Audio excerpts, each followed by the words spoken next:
আসসালামু আলাইকুম সম্মানিত দর্শকবৃন্দ। স্ক্রিনে যে ঘাসটি কাটা হচ্ছে এটি মূলত ইন্দোনেশিয়ান স্মার্ট নেপিয়ার ঘাস। দর্শক শ্রোতা, আমি আগেই বলে রাখি, এই ঘাসটি মূলত গাভী গরুর জন্য বেস্ট এবং ছাগল এবং গারলের জন্য বেস্ট। তার কারণ হলো এই ঘাসটি ছাগল এবং গারলের জন্য বেস্ট এজন্যই যে এই ঘাসটি খুবই নরম ঘাস এবং এই ঘাসটিতে পাতা অনেক বেশি থাকে এবং এই ঘাসের পাতাগুলি ধারালো কম হয়ে থাকে আর খুবই নরম এবং মিষ্টি, ধারালো কম। এই কারণে ছাগল অনেক বেশি পছন্দ করে এবং অনেক বেশি খায়। আর গাভী গরুর জন্য এজন্যই আমরা চাষ করতে বলে থাকি। তার কারণ হলো আপনার এই ঘাসটি গাভী গরুকে খাওয়ালে গাভীর দুধ বৃদ্ধি পায়। দর্শক, এর কারণ হলো এই ঘাসটিতে প্রোটিন অনেক বেশি রয়েছে। বর্তমান বাংলাদেশে যত প্রকার হাইব্রিড ঘাস রয়েছে এর মধ্যে কিন্তু এই ইন্দোনেশিয়ান স্মার্ট নেপিয়ার ঘাসটি সবচেয়ে বেশি প্রোটিনযুক্ত ঘাস।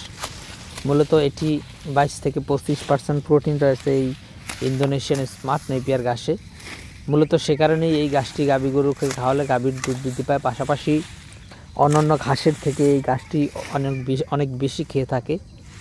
এর কারণ হলো এটি যেমন নরম তেমন মিষ্টি এবং পাতায় ধারালো কম এবং এটি আগা থেকে গোড়া পর্যন্ত সম্পূর্ণ অংশটাই মেশিন ছাড়া খাওয়ানো সম্ভব হয়। তো দর্শক শ্রোতা, আমরা বর্তমান সময়ে এখন যেহেতু ফেব্রুয়ারি মাস চলছে, এখন যদি আপনারা ঘাস রোপণ করেন তাহলে দেখা যাবে এই সময়টাতে আপনার বৃষ্টি হয় কম এবং রোদও হয় কম, রোদের তাপও থাকে কম।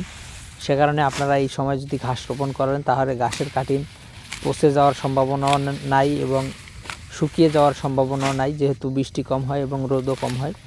তো দর্শক, মূলত সে কারণেই এই শীতকালীন সময়ে বিশেষ করে জানুয়ারি এবং ফেব্রুয়ারি মাসেই কিন্তু খামারিরা ঘাস রোপণ করে থাকেন।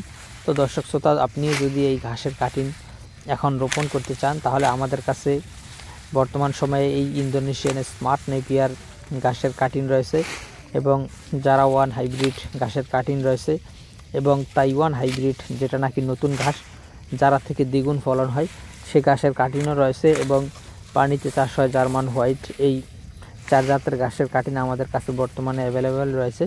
তো দর্শক, আপনার এই 4টির যে কোনো ঘাসের কাটিং লাগলে আপনি আমাদের স্ক্রিনে দেওয়া নম্বরে আমাদের সাথে যোগাযোগ করতে পারেন। সকলকে অসংখ্য ধন্যবাদ।